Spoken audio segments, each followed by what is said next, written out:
কিনে ফেললাম একটা ব্যাগ। হ্যাঁ, ব্যাগটা বেশ প্রিন্টটা ভালো, সুন্দর।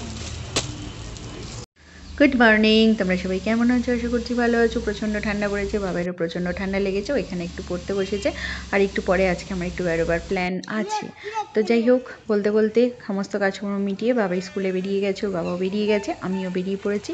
আর এটা হচ্ছে আমাদের গ্রামের একটা ছোট্ট মিষ্টি বাজার। এখানে আসলে না মনটাই অন্যরকম হয়ে যায়। মানে এখানকার মানে একটা পজিটিভনেস এতই সুন্দর না, শান্ত স্নিগ্ধ। মানে গ্রামের বাজার যেমন হয়, তোমরা যারা গ্রামে থাকো নিশ্চয়ই জানো, তো ভীষণ ভালো লাগে। তো দেখছো একদম ফাঁকা ফাঁকা হালকা বাজার, ছোট ছোট দোকান। কলকাতার শহরের মতো এত বড় বড় দোকান এখানে নেই, স্বাভাবিক ব্যাপার, কিন্তু এটাই আমাদের সব, এখানটাই যেন বেশি ভালো লাগে। যাই হোক, আমি চলে এসেছি একটু আগে, মনে আসবে সেই জন্য বসে আছি। ও আসলে একবারে টোটো চেপে যাবো স্টেশন সোজা। আর দেখো এখানে যারা বসেছে সবাই প্রায় নিজেদের মাঠের সবজি বা মাঠের সবজি কিনে নিয়ে এসে এরা বিক্রি করছে।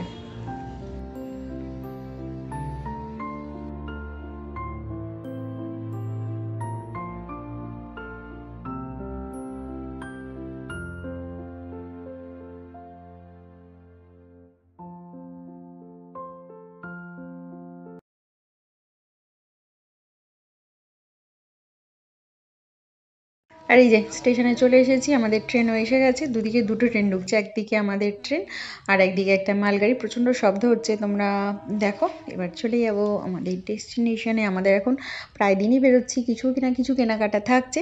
আজকে একটু মানে আর কি বোনেরই জিনিস কেনার আছে, ওর জন্যই আমি যাচ্ছি একটু। যাই হোক, চলো যাই, বেরোই। কি বলছে?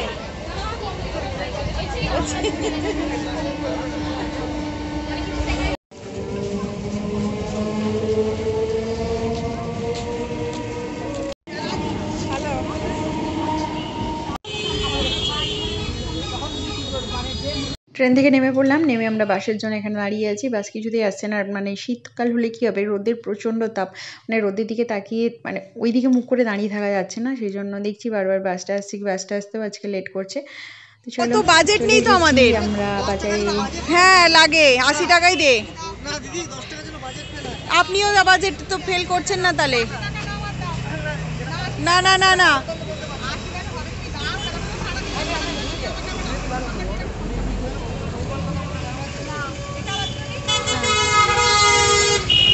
করার একটা মানে বিশাল প্রচেষ্টা, আবার 5 টাকা খোয়া যাচ্ছে। চলো, বার্গেনিং হচ্ছে ট্র্যাডিশন, বার্গেনিং না করে জিনিস কেনা মোটে বাঙালি হয়েছি আর বার্গেনিং করবো না, সেটা কখনো হয়? একদম একদম, এর মধ্যে একটা আলাদা মজা না। হ্যাঁ হ্যাঁ হ্যাঁ, চলো যাই একটু। না, ওই ব্যাগগুলো তোর কিছু কাজেও লাগবে না, এটা ছোট। কত দাম এগুলো?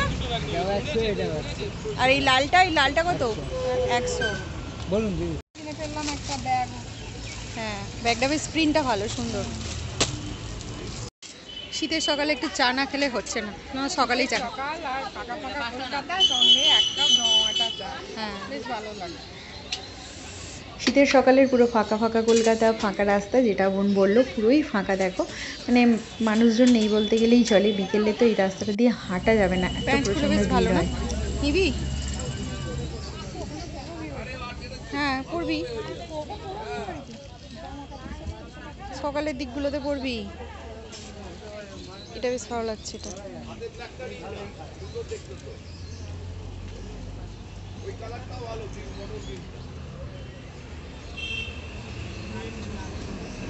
হ্যাঁ বেশ।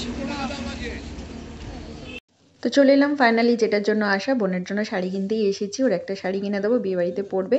তো ট্র্যাডিশনাল শাড়ি আমরা দেখছি, সিল্ক যেটা প্রপার সিল্ক হয় সেটা দেখছি। একদম ভিডিও করতে দিচ্ছে না, জানো তো, ভিডিও করতে দেখলেই বলছে না না ভিডিও করা যাবে না। জানি না, ওদের নিশ্চয়ই কিছু প্রবলেম আছে। তো যাই হোক, পছন্দ করে নিশ্চয়ই এখান থেকে একটা কিনে নেবো আমরা।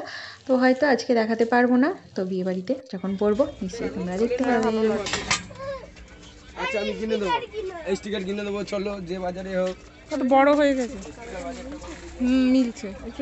এইখানটা গিয়ে দেখ, সরে গিয়ে ওদের ওখানটা, ওখানটা। হ্যাঁ, তো আমরা কুটের দোকানের সমস্ত দোকানে দাঁড়িয়ে দাঁড়িয়ে একবার হার কানে চুড়ি সব দেখে নিই।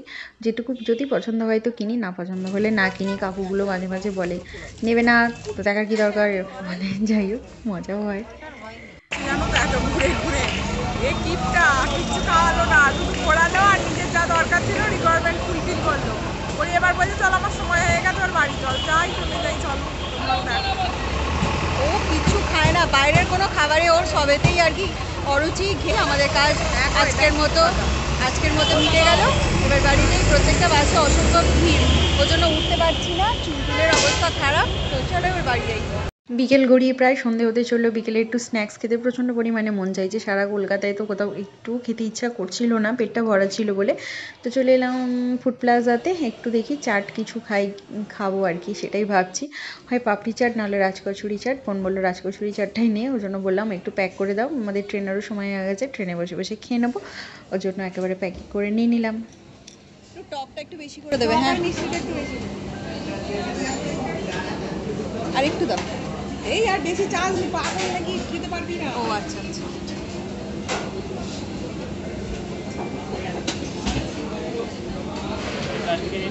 হ্যাঁ মিষ্টি চাটনিটা দিয়ে দেবো একটু। হ্যাঁ ওটা মিষ্টি চাটনি। ও ঠিক আছে, ওটাই দিতে বলছি। আমি টক বলছি, আমি যদি মোটা মতন চাটনি করি।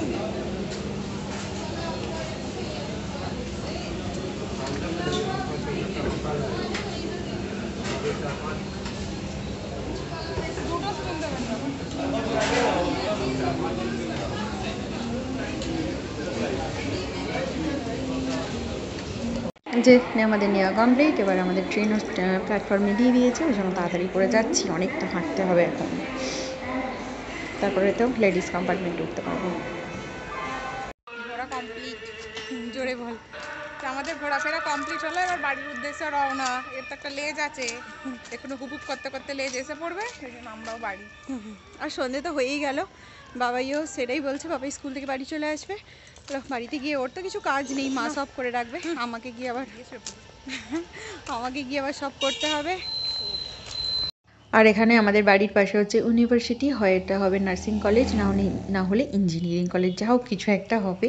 তো সেই ভাবছি কটা বছরের মধ্যে তো এত পরিবর্তন যে কি বলবো। আগে তো মানে আমি যখন ছোটো ছিলাম বিকেলবেলা এই রাস্তাগুলো দিয়ে কিছুই চলতো না, মানে সন্ধে হয়ে গেলে ভয় লাগতো যে এই রাস্তাটা দিয়ে যাবো কী করে। এখন সেখানে হচ্ছে ইঞ্জিনিয়ারিং কলেজ, আর দেখো সূর্য পশ্চিম আকাশে পুরো লাল লাল হয়ে অস্ত যাওয়ার জন্য পুরো একদম রেডি হয়ে গেছে। আমিও গুটি গুটি পায়ে বাড়ির দিকে চলেছি, এক্ষুনি সন্ধে হয়ে যাবে। এই সময়টা যেন বড্ড মন খারাপ করে, তাই না? চলে বাড়িতে। তো বাড়িতে এসে ফ্রেশ হয়ে গেলাম, ফ্রেশ হয়ে একেবারে রান্নাঘরে চলে এসেছি রান্নাটা বসাতে। আজকে রাতের জন্য একটা স্পেশাল আইটেম করব, যেটা নিরামিষ আইটেম, খেতে খুব ভালো হয়, একদম কম তেল ঝাল মশলায়। চলো করতে থাকি। রান্নাটা শেষমেশ শুরুই করে দিলাম, কড়াতে তেল দিয়ে দিয়েছি। এরপর একে একে কিছু না, কোনো মানে এটার মধ্যে কোনো ভাজাভুজির কিছু ব্যাপার নেই। আলু, ফুলকপি, টমেটো, কাঁচা লঙ্কা, মটরশুঁটি, ধনেপাতা, শীতকালে যেটা যেটা লাগে সেটা দিয়েই ব্যাস শুধু জল দিয়ে সিদ্ধ করা ব্যাপারটা। আর এটাতে একটু তেলটা বেশি পরিমাণে লাগে, যেহেতু পুরোটাই তো ভাজা হচ্ছে না, সমস্ত সবজি যেহেতু কাঁচা, তো একটু তেলটা ওপর থেকে যখন ছড়াবে তেলটা একটু বেশি পরিমাণে তেলটা দিতে হবে। যেদিন কিছু রান্না করতে ইচ্ছা করবে না, একটু অন্য স্বাদের ঘুরিয়ে ফিরিয়ে রান্না এটা খেতে। এটা কিন্তু অবশ্যই গরম গরম খেতে হবে, রুটির সাথেই খেতে ভালো লাগে বেশি।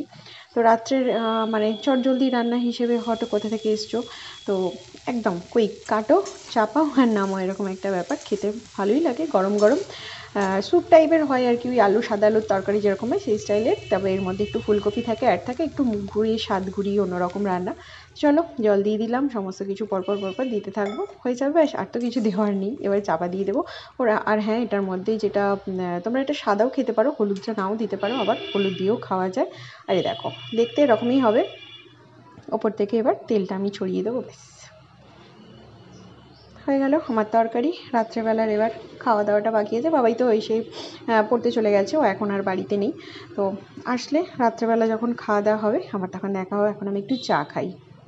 আর এই যে বাবাই চলে এসেছে, বলছে আমি দেখাবো কি রান্না হয়েছে। আমি বললাম দেখো রুটি আর ওই তরকারি আর হচ্ছে পায়েস। চলো এই দিয়ে আজকে রাতের খাবার আমরা সুস্থ থেকো, শীতের এই কটা দিন চুটিয়ে মজা করে নাও। বারবার বলছি, আর অবশ্যই জানিও তোমরা সবাই ভালো থেকো। পায়েস এই দিয়ে আজকে রাত্রের খাবার আমরা কমপ্লিট করে নিই। আজকের মতো গুড নাইট, টাটা।